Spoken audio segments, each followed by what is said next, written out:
अस्सलाम वालेकुम dear students, welcome to my YouTube channel mix information. Students, आज की वीडियो में हम बात करने जा रहे हैं जैसे कि कुछ अर्से से अल्लामा इकबाल ओपन यूनिवर्सिटी ने रीपीयर पॉलिसी जो सी है वो ख़त्म कर दी थी। ठीक है, आप रीपीयर के बेस पर आप दोबारा एग्ज़ाम नहीं दे सकते थे, बल्कि दोबारा से रजिस्ट्रेशन करवानी पड़ती थी। लेकिन रिसेंटली ही अभी यूनिवर्सिटी ने रीपीयर के बाद नोटिफिकेशन जारी किया है, और क्या नोटिफिकेशन में बताया उन्होंने, ठीक है, इसके बारे में कम्प्लीटली बात करेंगे। सबसे पहले हम लोग CMS पोर्टल में चले जाते हैं। तो हम लोग यहाँ पे CMS पोर्टल में आ चुके हैं।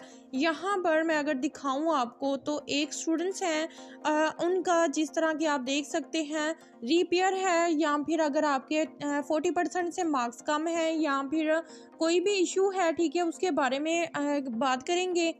रीपीयर के बारे में जो नोटिफिकेशन दिया गया है उसमें बताया गया है कि एकेडमिक काउंसिल ने इस दफ़ा फाइनल इम्तिहान में पासिंग मार्क्स से कम नंबर लेने की सूरत में, ठीक है, आपके जो उनसे इम्तिहान में पहले रजिस्टर होना ज़रूरी है। जब आपका एग्ज़ाम होना है ना, उससे पहले आपको इसमें रजिस्टर होना ज़रूरी है। पॉलिसी के अहम निकात दर्जा झैल हैं, जिनमें फ़ाइनल इम्तिहान रजिस्ट्रेशन यानी कि रीपीयर पॉलिसी के मुताबिक तलबा को फ़ाइनल इम्तिहान में कम अज़ कम 40% नंबर लेना लाजमी होता है। ठीक है, आप लोग जानते हो अच्छे तरीके से।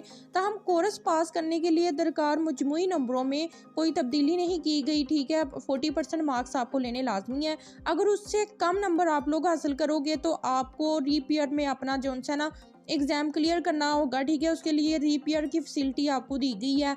ठीक है, 2 दफ़ा आप रीपीयर का एग्ज़ाम पास कर सकते हो। ठीक है, अगर आपके 40% से नंबर कम आते हैं तलबा को रिज़ल्ट आने के 6 हफ्तों के दौरान, ठीक है, 6 हफ्ते आप काउंट कर लें कितनी देर बनती है।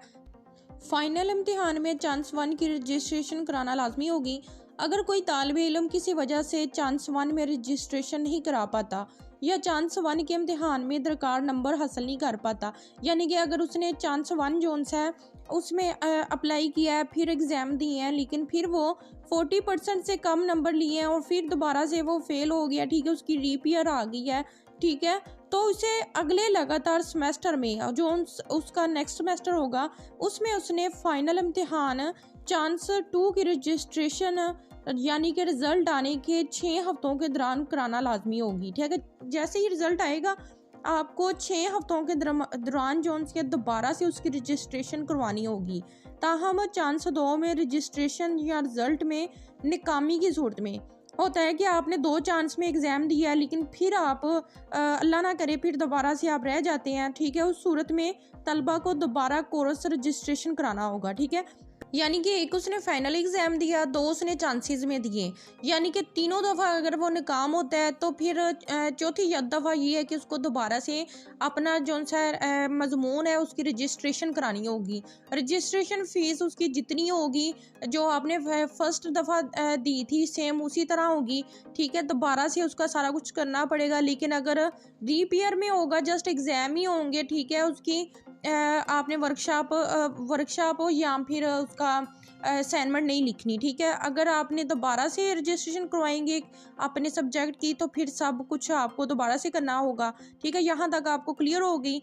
नेक्स्ट ये है कि फ़ाइनल इम्तिहान रजिस्ट्रेशन की फ़ीस यूनिवर्सिटी के कवायद के मुताबिक होगी, और ये जो पॉलिसी आई है ना, ये सेमेस्टर स्प्रिंग 2023 के नताइज से नाफिजुल अमल होगा। ठीक है, यानी कि अभी जो रिज़ल्ट आ रहे हैं उसके बाद आप लोगों को अभी इसकी रजिस्ट्रेशन करवानी होगी। ठीक है, देन ही आप नेक्स्ट सेमेस्टर में जो एग्ज़ाम होंगे उसमें आप बैठ सकते हैं। अदरवाइज़ अगर जिस तरह ये रिज़ल्ट आता है आपकी रीपीयर आ जाती है, आप उसके लिए रजिस्ट्रेशन नहीं करवाएंगे तो आपका जो उनसे एग्ज़ाम नहीं होगा। ठीक है, आपसे एग्ज़ाम नहीं लिया जाएगा। ठीक है, इसलिए आप लोगों को लाजमी इसकी रजिस्ट्रेशन करवानी होगी। जी स्टूडेंट्स, आई होप आप लोगों को पॉलिसी के बारे में सारी गाइडेंस मिल चुकी होगी, और अगर किसी को किसी किस्म की भी कोई टेंशन है तो आप अपने रीजन ऑफिस से रब्ता करके कंप्लीट डिटेल उनसे ले सकते हैं। जी स्टूडेंट्स, मिलते हैं नेक्स्ट वीडियो में, तब तक के लिए अल्लाह हाफिज़, फ़ी अमानिल्लाह।